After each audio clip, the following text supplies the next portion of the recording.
स्वागत आपका। मैं हूं आपके साथ सुचित्रा गुप्ता। बात करेंगे बिहार विधानसभा चुनाव की। जी हां, सूत्रों के हवाले से एक बहुत बड़ी खबर आ रही है। इंडिया गठबंधन में सीट शेयरिंग पर बातचीत चल रही है। कांग्रेस 50 से 60 सीटों पर चुनाव लड़ सकती है। सूत्र कह रहे हैं कि कांग्रेस 58 सीटों पर प्रभारी नियुक्त करेगी। गठबंधन में ही कांग्रेस चुनाव लड़ेगी और जॉइंट मैनिफेस्टो और कैंपेन चलाया जाएगा। साथ ही आपको बताएं कि पिछली बार कांग्रेस ने 70 सीटों पर चुनाव लड़ा था और इस बार सीट शेयरिंग कुछ 50 से 60 सीटों के बीच हो सकती है। 19 सीटों पर कांग्रेस ने जीत हासिल की थी। जो 70 सीट पर चुनाव लड़ा था उसमें से 19 पर कांग्रेस ने जीत हासिल की थी। सीट शेयरिंग पर आरजेडी से भी बातचीत हुई है। आलाकमान अगला फैसला लेगा। तो सूत्रों के हवाले से बहुत बड़ी खबर आपको बिहार विधानसभा चुनाव से जुड़ी हुई बता रहे।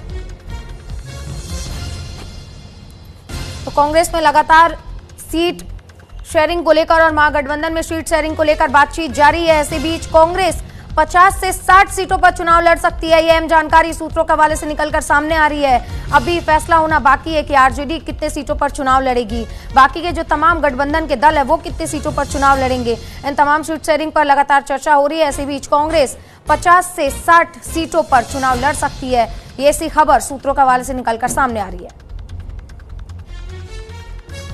लेकिन अगला फैसला क्या होगा ये आलाकमान लेगा। इंडिया गठबंधन में सीट शेयरिंग पर बातचीत चल रही है क्योंकि अक्टूबर या अक्टूबर के अंत से लेकर नवंबर के फर्स्ट वीक तक में चुनाव की घोषणा हो सकती है और इसी को लेकर तमाम पार्टियां जो है वो एक्टिव नजर आ रही हैं।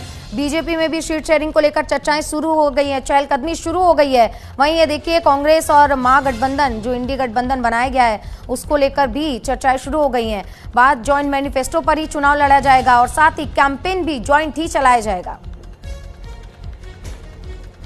बात करें अगर पिछले बार की तो पिछली बार कांग्रेस ने 70 सीटों पर चुनाव लड़ा था जिसमें से 19 पर जीत हासिल की थी। तो बिहार में 243 विधानसभा की सीटें हैं जिसपे 50 से 60 पर कांग्रेस चुनाव लड़ सकती है। तो वहीं इस चुनाव में आम आदमी पार्टी की भी एंट्री हो गई है। केजरीवाल ने अकेले चुनाव लड़ने का ऐलान कर दिया है। इसी बीच कई पार्टियों के समीकरण जो है वो बिगड़ते हुए नजर आ रहे हैं। बात अगर एनडीए की करें तो एनडीए भी लगातार इसे लेकर मंथन कर रही है। लगातार पार्टी के जो आला अधिकारी हैं वो बिहार का दौरा कर रहे हैं और तमाम रणनीति बना रहे हैं और चर्चा कर रहे हैं कि किस तरीके से मजबूती जमीनी स्तर पर दिखाई जाए।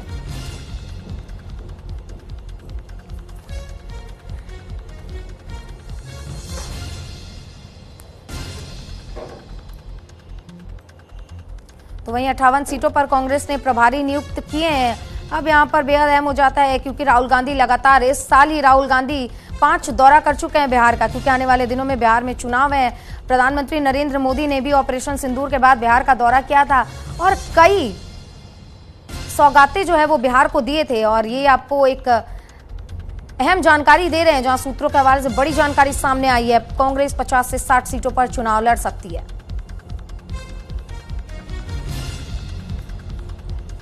तो वहीं अब सबकी नजर है कि आखिर आरजेडी कितने सीटों पर चुनाव लड़ेगी और बाकी के जो तमाम दल हैं जो जुड़े हुए हैं उनके साथ सीट शेयरिंग का क्या समीकरण बिठाया जाएगा, क्या रणनीति तैयार की जाएगी, इस पर लगातार चर्चाएं हो रही हैं।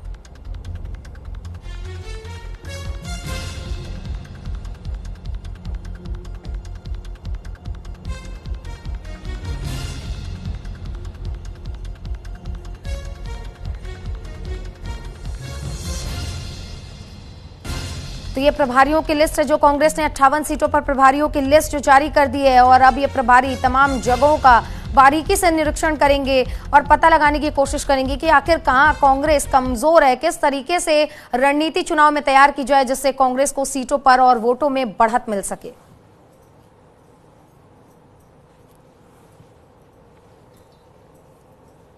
तो वहीं अब से 4 दिन पहले आरजेडी ने पटना में कार्यकारिणी की बैठक रखी थी जिसमें लालू यादव को ऑफिशियल तरीके से आरजेडी का अध्यक्ष नियुक्त किया गया है। अब पूरे बिहार चुनाव की कमान जो है आरजेडी की तरफ से लालू यादव संभालते हुए नजर आएंगे। तो वहीं एक अहम जानकारी ये निकलकर सामने आई कि लगातार आरजेडी, कांग्रेस और तमाम जो सहयोगी पार्टियां उनके बीच में सीट शेयरिंग को लेकर चर्चा तेज हो गई है। बात अगर एनडीए की करें यानी कि बीजेपी, हम और एलजेपी की, तो ये सारे जेडीयू मिलकर ये इन लोगों के बीच में भी सीट शेयरिंग को लेकर लगातार चर्चाएं तेज हो गई हैं। तो बिहार चुनाव को लेकर लगातार पार्टियां जो है वो एकदम से एक्टिव हो गई हैं और सीट शेयरिंग को लेकर चर्चा हो रही है। और सूत्रों के हवाले से जो खबर आई है इसमें क्या कुछ आगे निकलकर सामने आया, तमाम जानकारियों के साथ हमारी सहयोगी कनिका कटियार हमारे साथ जुड़ गई हैं। कनिका, नया जो मुद्दा निकलकर सामने आया है सीट शेयरिंग का, अब विपक्ष सीट शेयरिंग पर बात कर रहा है और खबर तो यह भी है कि 50 से 60 सीटों पर कांग्रेस चुनाव लड़ सकती है, जबकि पिछले बार की अगर बात करें तो 70 सीटों पर चुनाव लड़ी थी। इस बार सीट कम होती हुई नजर आ रही है।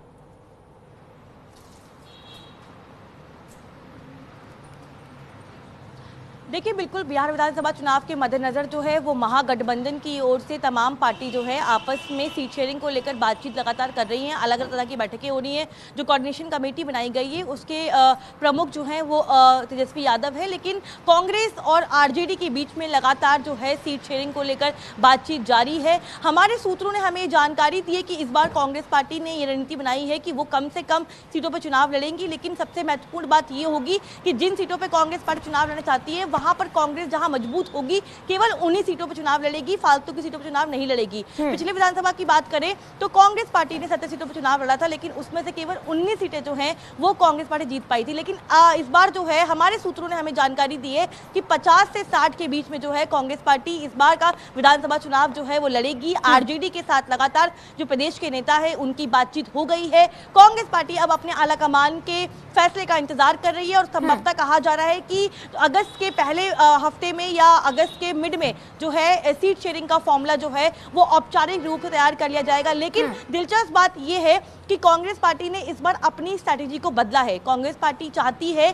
कि वो उन सीटों पर चुनाव लड़े जहां पर कांग्रेस पार्टी मजबूत है, ना कि उन सीटों पर चुनाव लड़े जहां पर कांग्रेस पार्टी का कोई वर्चस्व नहीं है। क्योंकि स्ट्राइक रेट की बात आए तो पिछली बार कांग्रेस का स्ट्राइक रेट जो है वो बहुत ही कम था। 70 में से केवल 19 सीटें कांग्रेस पार्टी जीत पाई थी और वही आरजेडी सबसे ज्यादा सीटों पे जीत हासिल कर चुकी थी। लेकिन इस बार कांग्रेस पार्टी ने अपनी रणनीति को चेंज किया है। लगातार जो बिहार प्रदेश के प्रभारी हैं वो लगातार बातचीत कर रहे हैं और हमारे सूत्रों ने हमें यही जानकारी दी कि कम सीटों पर लड़ने की सबसे बड़ी जो एक वजह है वो यही है कि कांग्रेस अपने स्ट्राइक रेट को और परफॉर्मेंस को अच्छा करना चाहती है। इसीलिए कांग्रेस जो है लगभग 50 से 60 के बीच में जो है चुनाव लड़ सकती है। अब से कुछ दिन पहले जो है सुचित्रा, एआईसीसी की ओर से 58 सीटों पर कांग्रेस ने अपने एआईसीसी ऑब्जर्वर नियुक्त किए थे, जिनकी अब से कुछ दिन पहले जो है पटना में बैठक भी हुई थी।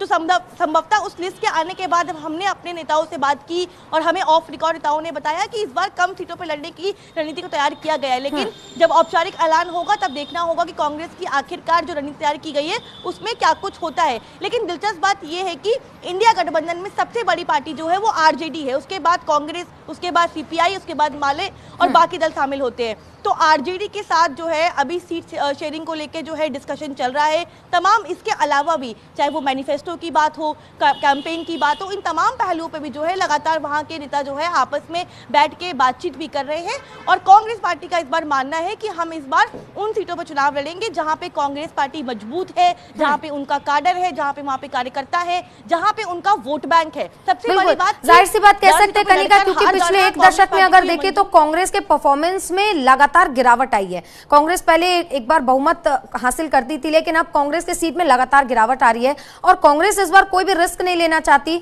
यूं कह ले कि नाम खराब नहीं करना चाहती, इसीलिए उन्हीं सीटों पर चुनाव लड़ने का फैसला कर रही है जहां मजबूती है। लेकिन अब बात यहां पर यह भी हो जाती है कनिका, क्योंकि आम आदमी पार्टी की भी बिहार में एंट्री हो चुकी है और आम आदमी पार्टी ने ऐलान कर दिया अरविंद केजरीवाल ने कि तमाम वो जितनी भी सीटें हैं 243 उस पर अकेले चुनाव लड़ेगी। तो एनडीए और जो गठबंधन है, इंडी गठबंधन, इनके समीकरण को केजरीवाल किस तरीके से बिगाड़ सकते हैं और क्या खासा प्रभाव कौन सी पार्टी पर ज्यादा पड़ेगा?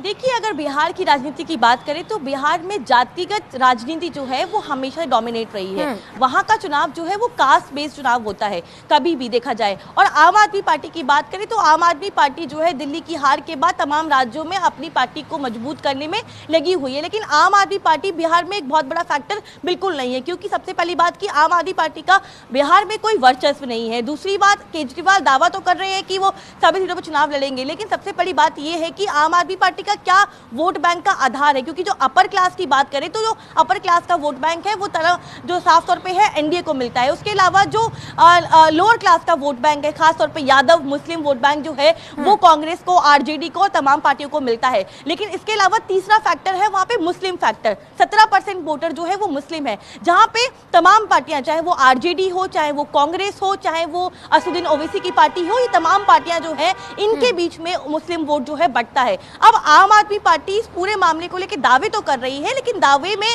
और धरातल की स्थिति में बहुत फर्क होता है। आम आदमी पार्टी अपने आप को पूरे देश भर में प्रदर्शित करना चाहती है, कहीं ना कहीं इसीलिए इस तरह की टैक्टिक्स जो है वो की जा रही है। लेकिन जो मुकाबला है आरजेडी के लिए इंडिया के बीच में होगा। लेकिन एक और बात वहां पे आपको याद होगा जी कनिका, एक बात इसमें मैं ये जोड़ना चाहती हूँ, क्योंकि जिस तरीके से तेज प्रताप को लालू यादव ने पार्टी से बर्खास्त कर दिया है और तेज प्रताप का अपना एक फैन फॉलोइंग है और लालू यादव और तेजस्वी यादव का अपना फैन फॉलोइंग है, क्या चुनाव में परसेंटेज में जो वोट है वो बटेंगे?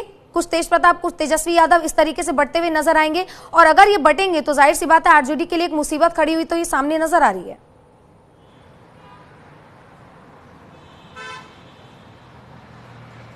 देखिए, आपको याद होगा कि जब तेज प्रताप यादव ने पिछली बार का विधानसभा चुनाव लड़ा है और जब वो पार्टी से राजनीति करते आए हैं तो उनके नाम के पीछे लालू प्रसाद यादव का नाम लगता है, क्योंकि वो लालू प्रसाद यादव के बेटे हैं। तो कहीं ना कहीं यादव वोट जो है वो तेज प्रताप यादव को मिलता है। अब तेज प्रताप यादव क्योंकि पार्टी में नहीं है, 6 साल के लिए उनको निष्कासित कर दिया